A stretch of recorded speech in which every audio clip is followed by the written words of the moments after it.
There's that old adage that Republicans say government doesn't work and then get into government to try to prove that point.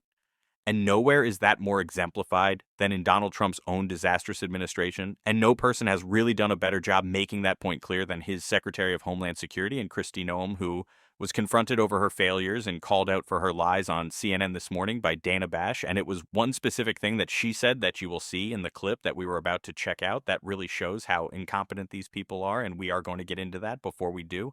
If I could quickly ask you to leave a like on this video, and if you haven't already and you enjoy our channel, to hit that subscribe button. It goes a long way and it really does mean a lot to me. Now let's get into this interview that we're going to talk about right after. Here with me now, just back from Guantanamo Bay, is Homeland Security Secretary Kristi Noem. Thank you for being here. It's nice to see you in person. So you and the president have said repeatedly that the worst of the worst will be held at Guantanamo. There are a few dozen people there already. I believe they're right now being held in cells formerly used to house terror suspects. So can you give more specifics about who's there right now, what crimes have they committed, and how long you're going to detain them? So there are several planes that have transported individuals to the base, and they are in the system and the facilities that, a lot of our worst terrorist criminals have been incarcerated for many years. These individuals are the worst of the worst that we pulled off of our streets. Who are they? Murderers, rapists. So when I was there, I was able to watch one of the flights landing and them unload about 15 different of these criminals.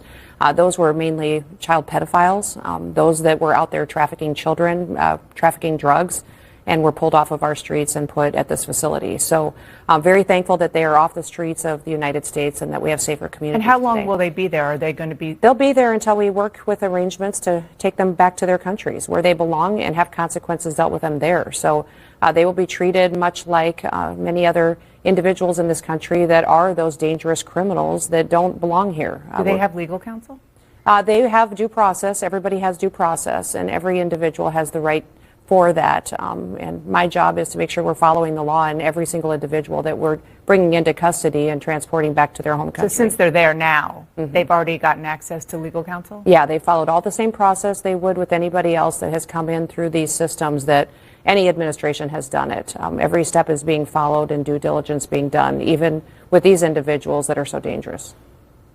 You're building tents for a lot more than, how many are there now? Well, they're putting up tents that will have the capacity to go up to 30,000 people. That's not stood up yet because a lot of our soldiers that's got there received orders just days ago. I think they've been putting up facilities for the last 5 days. So they've got a lot to do yet, but they have the capacity to start taking individuals. So when I saw those tents, first thing, and I saw the pictures of you in the tent, the cots. Right. First thing I thought is, how are the worst of the worst, as you and the president describe it, going to be in those tents? How is that even safe? Well, we're following all the same standards and procedures that we've always had with our detention centers, whether they're in the United States and now to be utilized here at Guantanamo Bay. So those facilities, I think we need to be really transparent about and make sure that people know what they're like. And we're going to be encouraging people to continuously, if you're in this country illegally, you should go home. You should go back to your home country. Don't wait until we have the opportunity to sweep you up because you have overstayed your orders, you have final removal orders, or you've been committing crimes in our communities. We do not want you here, and you should leave. And many of the countries we've been negotiating with, they've been willing to come to the table. You run a very big agency. Yes. Immigration is one of the parts of it, and FEMA is another. On X this morning, Elon Musk said, quote, FEMA is broken. And he said so in response to the suggestion that he shut down FEMA entirely. FEMA is, of course, funded by Congress, has repeatedly been authorized in statute, including by laws you voted for when you were in Congress. Can and should Donald Trump shut it down? He can, and I believe that he will do that evaluation with his team, and he's talking about it, which I'm grateful for. He'll work with Congress, though, to make sure that it's done correctly and that we're still there to help folks who have a terrible disaster or crisis in their life.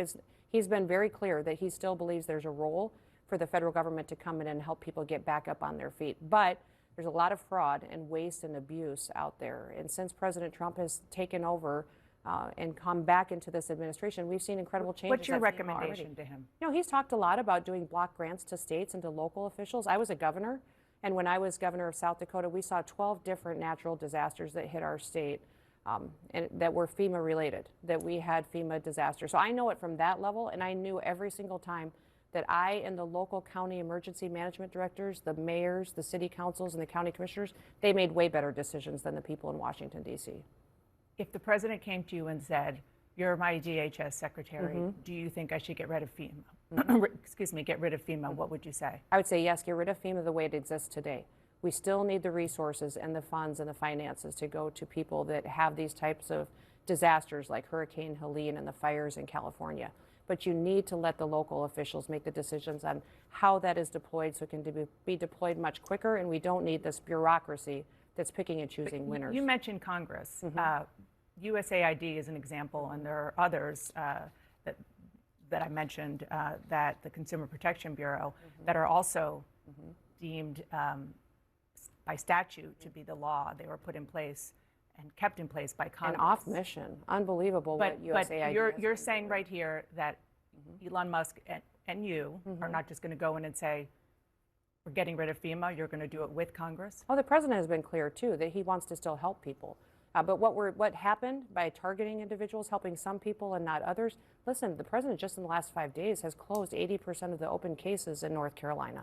It's amazing when you have somebody who cares how quickly the response can be. And that wasn't the way that it was under the previous administration. There's people that had wildfires 7-8 years ago in the western United States still haven't received their FEMA payments. How are people supposed to pick up I took a trip with the FEMA director. Oh, you did? She cared. Well, what I appreciated about her, because when North Carolina got hit, South Dakota did as well. She did come. And I think showing up is a big portion of what needs to have happen. The Washington Post is reporting that Musk and his Doge team have access to FEMA's sensitive disaster data, which includes personal information about tens of thousands of disaster victims.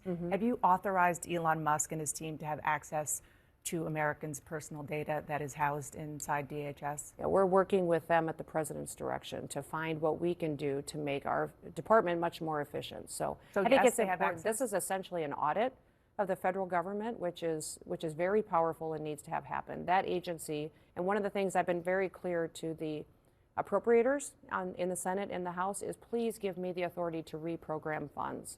There's funds but that's different from him having access to personal data that is housed in. The president has authorized him to have access. And you feel comfortable? So absolutely. I remember a time when Republicans were very careful about and worried about the government, particularly unelected people. Well, we can't trust our government anymore. Having access to personal data. Yeah. Oh, absolutely. You are the government. Yes, that's what I'm saying, is that the American people now are saying that we have had our personal information shared and out there in the public. But now Elon Musk has access to it. Yeah, but Elon Musk is part of the administration that is helping us identify where we can find savings and what we can do. And he has gone through the processes to make sure that he has the authority. So you're totally the president has comfortable granted with it. him. I am today by the work that he's doing by identifying waste, fraud, and abuse. And his information that he has is looking at programs, not focusing on personal data and information. Not focusing on it, but he has access to it. We'll be continuing to talk to him about what all he has access to. But this audit needs to happen to make sure that we are going through a process that adds integrity back into these programs. And people's personal information has been out there in these caseworks that have been closed for a long time, that people are getting responses now that they haven't had before. There is no better interaction between Republican trying to make excuses, trying to obstruct without agenda, than people don't trust the government, but you are the government. When are Republicans going to realize that they have the majority in both chambers of Congress, they have the presidency, and still yet they can't keep any of their campaign promises? And I guess they're still trying to blame President Biden, still trying to blame cars hell. I think they're still trying to blame President Obama for some things, but you're the government. If people can't trust it, it's because you're failing. It's because Donald Trump has betrayed his promises. It's because you, Kristen Noem, should not have the title that you hold right now because you have no experience, as we talked about in a previous video this week. A new report about how Donald Trump's mass deportation plan, thank God, is failing, and how Christine Noem has just been playing dress up and going on TV pretending that she's really cracking down and keeping us safe. These people are a joke. All they know is political theater. All they know is obstruction. They don't have a real agenda besides the culture wars that distract from the fact that they don't have an agenda and that they fail to do anything that they have promised to succeed at. That is the Republican Party in a nutshell. That is what we are seeing play out. And that is what we have to make very clear, that these people are trying to get us to feel that government can't work by breaking the government, when in fact government can work for us, not just the billionaire class, if we elect people who want to make sure it does. And that is what we have to drive home all the way through these midterms and in 2028, of course. And it's what we're going to be talking about on the show every single day. And if you want to support that, as always, you can hit that subscribe button. You can leave a like on this video. And if you stuck around at the end, you can drop a blue heart in the comments. And until next time, I'll see you soon.